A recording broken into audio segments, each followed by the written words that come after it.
For many first-time business owners, the initial excitement can quickly turn into a struggle.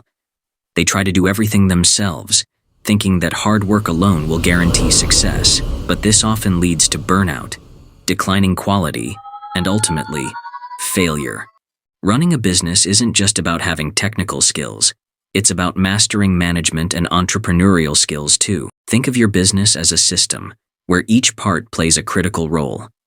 Each part needs its own management, working together to form a cohesive whole. As the business owner, your role is to monitor this system, plan for the future, and build a strong network. But what if you don't have the resources to build this system from the start? Consider finding a co-founder who shares your vision and mission.